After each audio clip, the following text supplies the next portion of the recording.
يا مساء الفل، يا مساء الياسمين، يا مساء كل حاجة حلوة في الدنيا.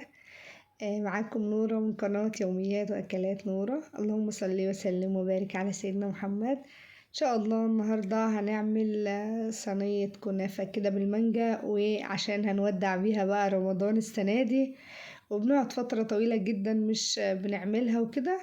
ان شاء الله النهارده هنعمل صينيه كنافه بالمانجا كده، عشان ايه بقى؟ نختم بيها بقى ان شاء الله. اول حاجه خالص انا معايا نص كيلو من الكنافه. كنت جبتها بقى كده وفرستها، حطيتها في الفريزر عشان تبقى سهل ان هي تتفرم وكده. وجبت السكينه كده وبدات اقطعها وافرمها كده. بالسكينة بقى بإيديك، هي أما بتدخل الفريزر بتطلع بتبقى سهلة في التفتيت يعني، انك تكسريها صغير.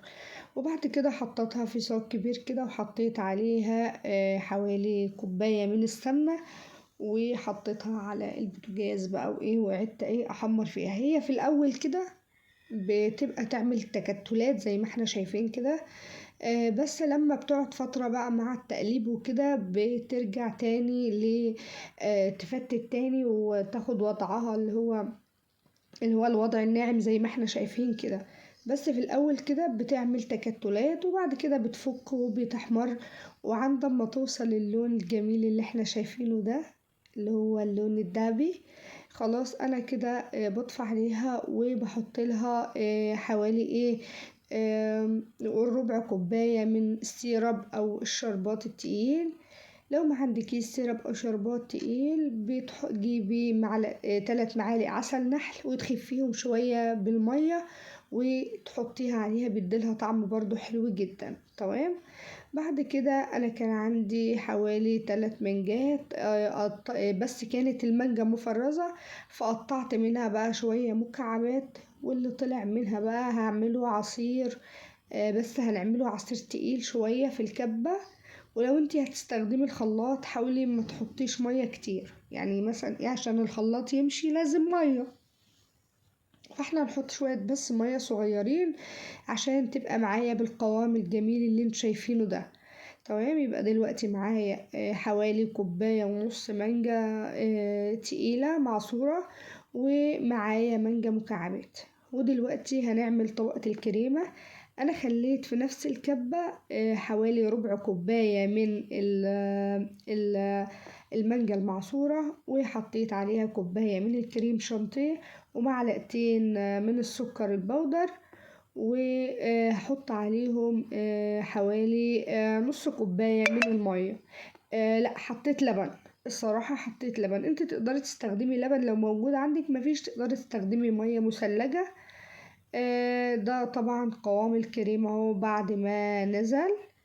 تمام. يبقى انا حطيت كوباية كريمة عليها معلقتين سكر وعليها حبة من عصير المانجا.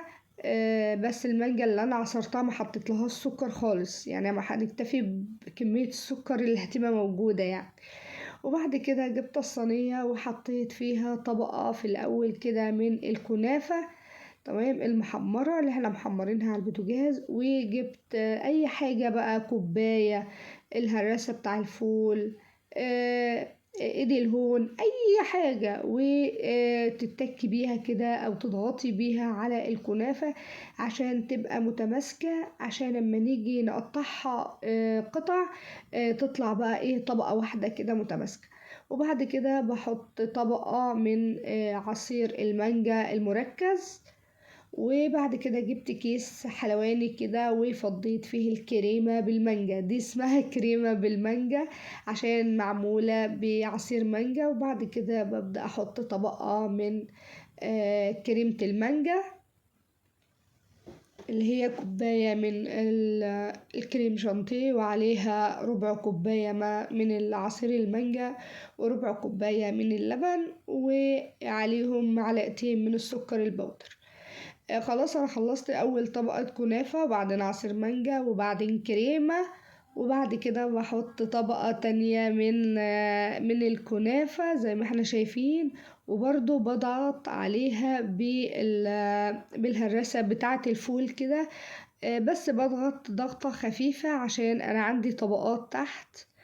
غير الطبقة الأولى. يعني ده ضغطة خفيفة، الأولى كنت بضغط جامد عشان تبقى متماسكة، وهنا بضغط بس ضغطة خفيفة كده وارجع اكرر نفس اللي عملته تاني. هحط طبقة من عصير المانجا المركز، تمام، طبقة خفيفة كده يعني مش بنكتر، يعني يديلها بس طعم كده وطبقات كده وشكله كله يدخل في بعضه كده. وبعد كده طبعا ايه فضيت بقى بقية الكريمة عشان يعني خلاص اخلص اللي في الطبق، والجزء الباقي هكمل من اللي باقي في الكيس. تمام، يبقى ده كده الطبقة التانية من كل حاجة. يبقى عندنا كنافة، عصير مركز، بعد كده كريمة بالمانجا، بعد كده كنافة، بعد كده عصير، وبعد كده كريمة بالمانجا، وفي آخر حاجة خالص بحط قطع المانجا اللي احنا مقطعينه. تمام، القطع هملى بيها كل الوش بتاع الصينية.